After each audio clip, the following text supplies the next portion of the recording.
쉽고 재미있는 시사경제 페페TV에서 존경하는 대한민국 국민 여러분께 말씀드립니다. 작년부터 불거진 한일 갈등으로 인해 일본에 대한 국민적 악감정이 사그라들지 않고 있는데요. 최근 이런 국민감정에 기름을 부은 사건이 있습니다. 경주시장이 자신의 위치를 이용해 국민의 혈세로 일본의 방역 물품을 지원한 것인데요. 이 경주시장의 정체가 드러나 세간의 이목을 집중시키고 있습니다. 대한민국 국민들은 이 경주시장에 대한 분노에 휩싸여 이전에는 보지 못한 이례적인 조치를 취하며 다시 한번 대한민국의 단결력을 보여주고 있다는데요. 자세히 알아보겠습니다. 페페TV 팩트 체크. 한일 간 외교 갈등이 해결되지 않은 시점에서 경주시가 국민 감정을 고려하지 않은 채 일본의 방역 물품을 지원해 논란이 되고 있습니다. 경북 경주시는 자매결연 도시인 일본 나라시와 교류 도시인 교토시에 각각 비축 방호복 1200세트와 방호용 안경 1000개씩을 항공편으로 보냈다고 밝혔습니다. 이뿐만이 아니라 이달 말까지 자매결연 도시인 오바마시, 우호 도시인 우사시와 니코시 등 3개 도시에 추가적으로 방호복 각 500세트와 방호용 안경 약 500개를 지원할 예정이라고 덧붙였습니다. 이 준하경 경주시장이 그러면서 한다는 말이 어려울 때 돕는 것이 진정한 친구이자 이웃이라며 누가 먼저 손을 내미는 것은 중요하지 않다. 지금은 한일 양국이 코로나 대응을 위해 협력해야 한다고 말했습니다. 여기에 더해 경주시는 나가카와켄 나라시장이 경주시에 보낸 방역물품 앞에서 감사함은이다 라고 적힌 펜만을 들고 있는 사진도 공개했습니다. 한마디로 일본은 진정한 이웃이자 친구니까 도와줬다. 일본 시장도 감사하다며 사진까지 보내줬다. 누가 먼저 손을 내미는 것이 중요하지 않기 때문에 경주시장인 내가 직접 손을 내밀었다 라는 것입니다. 경주시장님, 준하경씨, 국민들의 의견을 들어보지도 않고 국민의 혈세를 왜 함부로 쓰시는 겁니까? 본인 돈이세요? 국민 돈 아니에요? 대한민국 사람들은 일본을 친구로 생각 안 하는데 물어보고 나라 돈 쓰시는 겁니까? 본인 친구 돕는데 왜 혈세를 쓰십니까? 본인 돈으로 도와주면 되는 부분 아닙니까? 이렇게 생각하는 것은 국민들 뿐만이 아닙니다. 이런 경주시장의 입장은 대한민국 정부의 입장과는 상반된 것이라 지자체와 정부의 입장이 어떻게 다를 수가 있냐는 지적이 나오고 있는데요. 지난달 일본 언론에서는 한국의 고위 관계자와 방역물품 수출 논의가 있었고 한국에서 지원을 원하고 있다는 생전 듣도 보지도 못한 근거 없는 추측성 보도로 보이는 기사가 나왔는데요. 이 기사가 언급한 한국의 고위 관계자가 누구인지는 알 수 없으나 한국 지자체 차원에서 이렇게 지원을 한 이상 분명 경주시장 역시 사전에 일본 측과 조율이 있었다는 합리적인 추측이 가능한 상황입니다. 일방적으로 지원받는 쪽의 입장은 들어보지도 않은 채 독단적으로 지원한다는 것은 자칫 외교 결례로까지 받아들여질 수도 있기 때문입니다. 당시 보도가 나왔을 때 대한민국 정부의 입장은 명확하고 단호했습니다. 청와대 핵심 관계자는 국민 감정을 고려할 것이다. 일본의 방역 지원은 논의가 필요한 내용이다. 충분한 물량이 확보된 물품이 있다고 가정할 경우 참전 용사 중심으로 지원할 것이다. 일본은 고려해 본 적도 없고 지원 계획도 없다. 대한민국 외교부 측에서 발표한 내용도 동일했고 중앙대책본부에서도 일본에 대한 마스크 지원 문제는 중대본 차원에서 논의된 바가 없다고 밝힌 바 있기 때문에 이런 경주시장의 독단적인 행보는 대한민국 정부와 공기관들, 나아가 대한민국 국민들의 어안을 벙벙하게 만드는 사건이었습니다.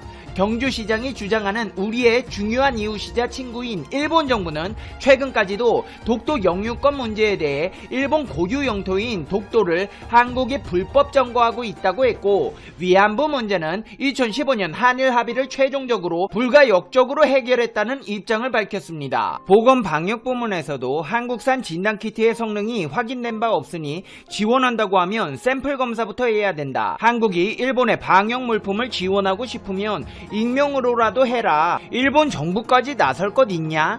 민간 차원에서 도와줘라. 라며 방역 의료 부문에 있어 대다수의 나라가 인정하고 있는 한국의 위상을 깎아내리며 뻔뻔한 태도를 보여 대한민국 국민들을 아연실색하게 만들었습니다. 상황이 이런데도 불구하고 경주시장은 일본을 돕겠다며 국민의 혈세를 일본으로 보낸 것에 대해 대한민국 국민들의 반응은 뜨겁게 달아오르고 있습니다. 독도는 다케시마라고 하는 일본을 친구라고 도와주나? 일본 수출 규제로 대한민국 위기가 온 게 엊그제 같은데 방역 물품을 지원한다는 게 무슨 말이냐? 경주시장님, 왜 국민의 혈세를 본인 마음대로 쓰시나요? 네 돈으로 하시던가요? 라며 비판적인 의견들을 제시하는 글이 대부분이었습니다. 이 글들 가운데는 토착외구냐? 민족 반역자, 경주시장은 매국노냐? 라는 원색적인 비난글도 많이 찾아볼 수 있었습니다.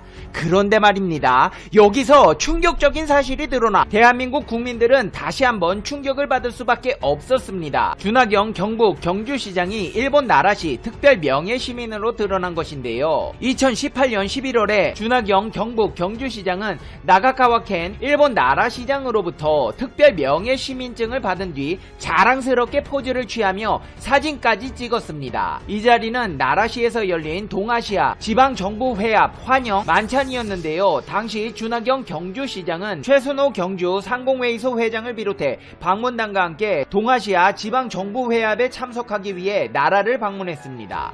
주 시장은 당시 취임한 지 오래되지 않았음에도 특별 명예 시민증을 준 데 대해 오랫동안 쌓아온 두 도시의 두꺼운 형제 우위를 다시 확인할 수 있었습니다.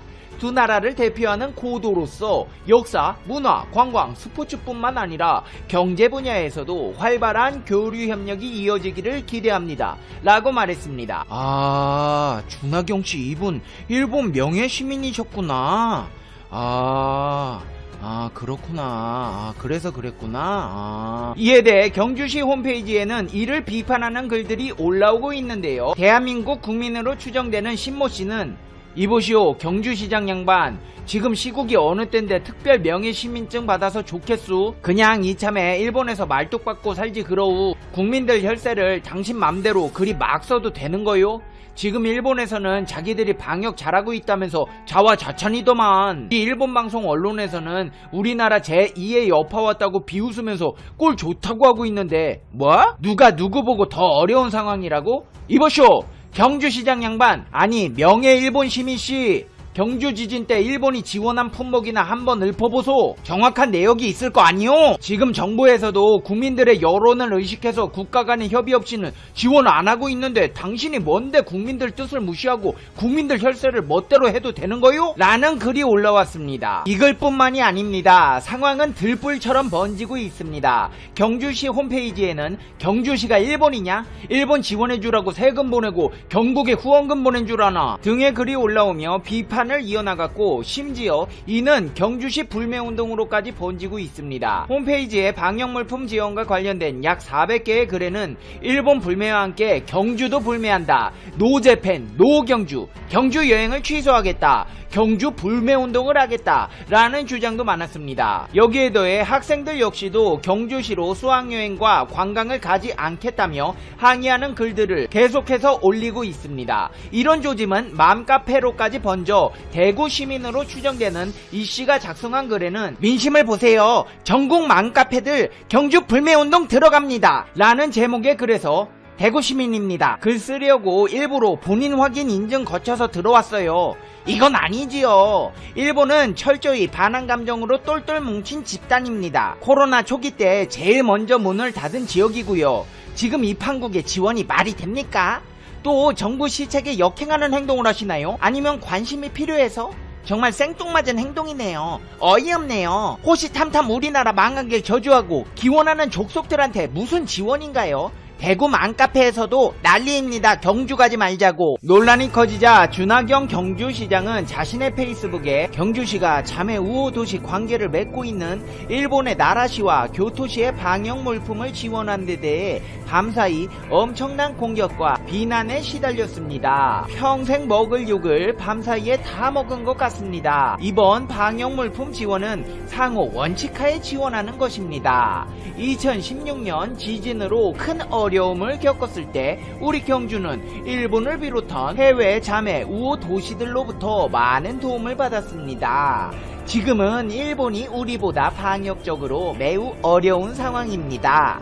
이럴 때 대승적인 차원에서 도움을 주는 것이 문화 대국인 우리의 아량이고 진정으로 일본을 이기는 길이 아닐까요? 지정학적으로 떨어질래야 떨어질 수 없는 한중일 관계는 역사의 굴곡도 깊고 국민 감정도 교차하지만 긴 호흡을 가지고 장기적인 관점에서 바라봐야 할 관계입니다. 경주는 외국에서 많은 손님들이 와야, 다시 말해 열고 품어야 먹고 살 수 있는 국제 관광도시라는 사실을 잊지 말아야 할 것입니다. 또한 복합적인 관점에서 방역에 다소 여유가 생긴 우리시가 지원을 하게 되었다는 점을 너그럽게 국민 여러분께서 이해해 주시기를 바랍니다. 지금 우리에게 필요한 것은 무조건적인 반일이 아니라 미래지향적인 그 길이라는 점을 간곡히 호소드리고 싶습니다. 라며 글을 마쳤습니다. 하지만 주시장의 입장문을 놓고도 갑론을박이 이어지고 있습니다.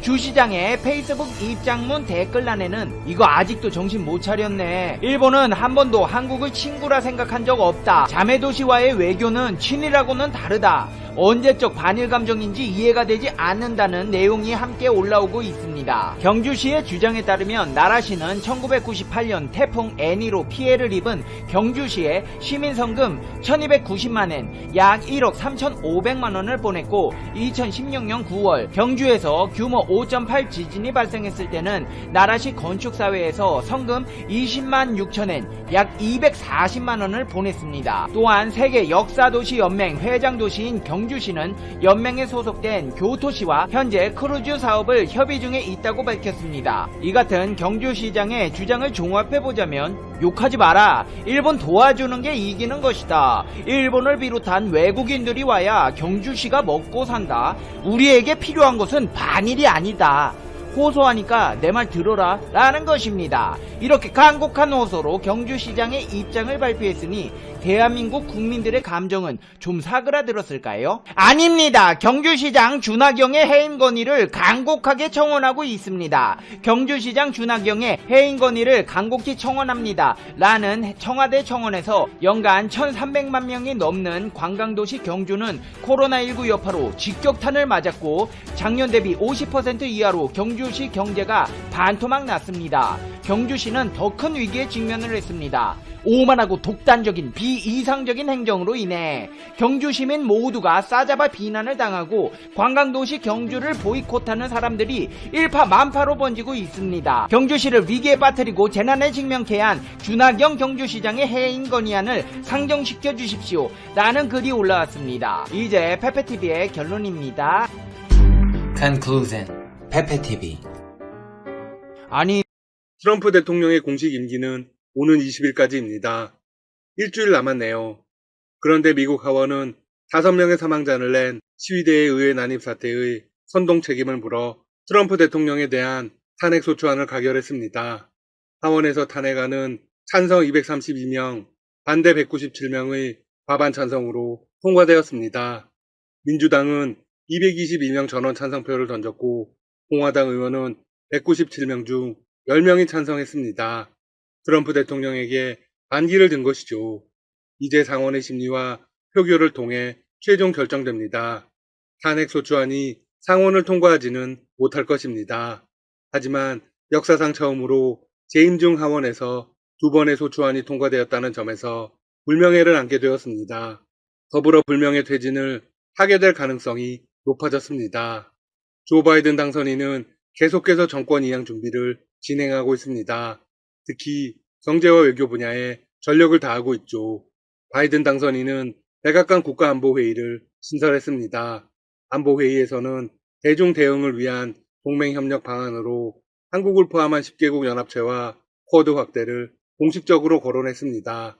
중국 견제에 있어 사안별로 유연하게 대응할 수 있는 동맹연합이 필요하다며 언급한 것인데요. 출범을 앞둔 바이든 행정부의 대중 압박에 동참하라는 요구가 머지않아 구체화될 가능성이 있습니다. 안보회의 측은 외교 전문지의 기고를 통해서 중국의 부상을 막기 위한 미국의 접근법을 다양하게 다루었습니다. 핵심은 미국이 어떻게 아시아의 질서를 강화할 수 있나입니다. 가장 부각되는 대응 방법은 역시나 강력한 동맹의 구축입니다. 기고에서는 이렇게 전하고 있습니다. 미국은 파트너십 구축에 있어 유연하고 혁신적일 필요가 있을 것이다. 모든 사안에 초점을 두는 거대한 연합체를 구성하는 대신 미국은 개별적 문제에 초점을 맞춘 맞춤형 혹은 즉석 연합체를 추구해야 한다. 좀 복잡해 보이는데요. 그들은 쉽게 예를 들었습니다. 바로 영국이 제안한 D10입니다. D10은 민주주의 10개국 데모크라시 10의 줄임말로 주요 7개국 G7 국가에 호주와 인도, 한국을 더한 것입니다. D10이 언급되는 건 사실상 G7을 폐기하고 국가를 더 확장하겠다는 의지를 보여준 것입니다.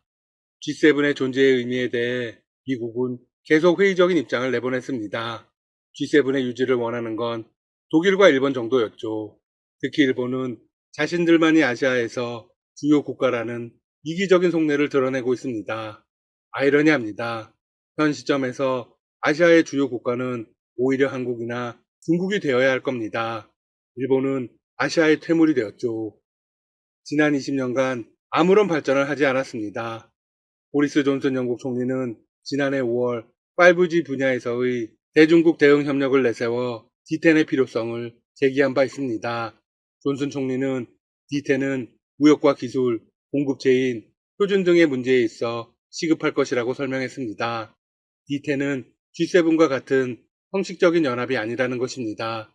경제적으로나 외교적으로나 기술적으로나 훨씬 광범위한 논의를 할 수 있는 연합체이죠.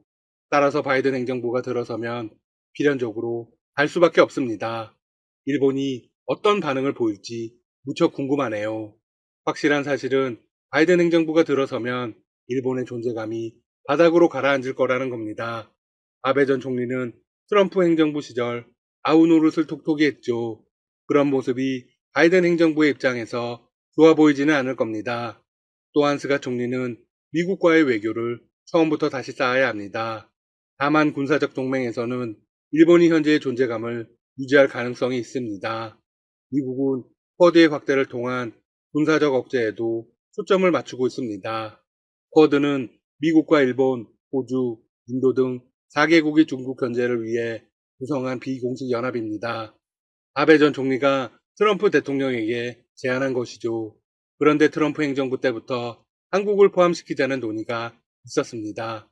더욱이 캠벨 전 차관보가 국가안보회의의 인도태평양 조정관으로 낙점되면서 가능성이 더 높아졌습니다. 바이든 당선인의 대중국 환경책을 구체화할 핵심 인물이 한국이 포함된 대중전제 구상을 하고 있는 셈이죠. 실제로 바이든 행정부 출범 직후 한국의 동참 요구가 시작될 거라는 관측이 나옵니다. 한국이 D10에 가입하는 것은 분명 긍정적인 부분입니다. 한국의 국제적 위상이 크게 높아지겠죠? 하지만 군사적인 부분에서는 부담이 되는 건 사실입니다. 현재 바이든 당선인 측은 중국 부상에 맞서기 위한 동맹 강화의 필요성을 역설하면서 또 하나의 주장을 하고 있습니다. 트럼프 대통령이 한국과 일본에 방위비 합의 재협상을 요구하고 미군 철수도 위협하며 인도태평양 지역의 균형에 필요한 동맹을 악화시켰다고 비판하고 있죠. 바이든 당선인은 선거 당시 트럼프 대통령을 깡패라고 표현하기도 했습니다. 또한 인도태평양 지역의 평화와 번영에 미군 주둔이 도움이 됐다고 지적하면서 미국은 인도태평양 국가들이 중국 억지를 위해 자신들의 비대칭 능력을 개발하는 걸 지원할 필요가 있다고 강조했습니다. 네, 군사적 강화를 더 강하게 하자는 겁니다. 이렇게 되면 방위비 문제는 빠르게 해결되고 아시아에 주둔하는 미군도 더 늘어날 수 있습니다. 미국은 실제로 이렇게 밝혔습니다. 미국은 동남아 국가와 인도태평양 지역에 미군을 흩뜨리기 위한 다른 나라와 협력할 필요가 있다. 바이든 행정부가 전반적인 대비태세 평가를 거쳐 인도태평양 지역 미군 주둔 조성에 나설 가능성이 있다는 걸 시사합니다. 더욱 큰 문제는 미국이 중국을 완전히 버리라고 강요할 가능성이 높다는 것입니다. 캠벨 전 차관보는 인도태평양 지역 국가들이 미국의 도움을 원하면서도 아시아의 미래에서 중국을 배제해 버리는 것을 꺼려한다고 지적했습니다. 만약 쿼드에 한국이 포함되면 사드 사태처럼 중국과 대립각이 예상됩니다. 현명한 외교를 해야 할 것입니다. 참고로 한국은 이미 G7 국가들을 경쟁력으로 하나씩 젖히고 있습니다.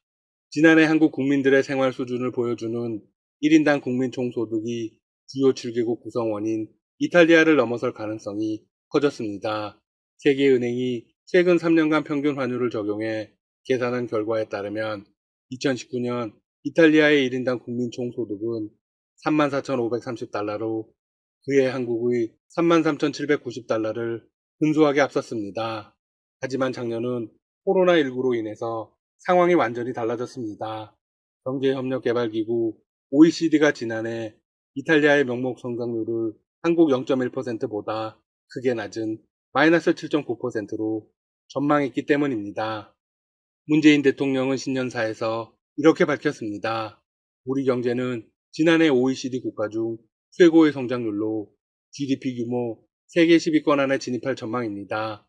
1인당 국민소득 또한 사상 처음으로 G7 국가를 넘어설 것으로 예측됩니다. 아직 지표가 발표되지는 않았지만 이런 예측이 현실화된다면 한국의 1인당 국민총소득은 G7이라고 불리는 주요 선진국 중 하나를 넘어선 첫 사례가 됩니다. 현재 G7은 미국, 일본, 영국, 프랑스, 이탈리아, 캐나다입니다. 한국의 경제규모 순위도 올라갈 전망입니다. 국제통화기금 IMF의 세계 전망 보고서를 보면 2020년 한국의 GDP는 1조 5,868억 달러로 전 세계에서 10번째가 될 것으로 나타났습니다. 지금까지 닥터 시사TV였습니다. 여러분 시청해주셔서 감사합니다. 구독과 좋아요 부탁드립니다.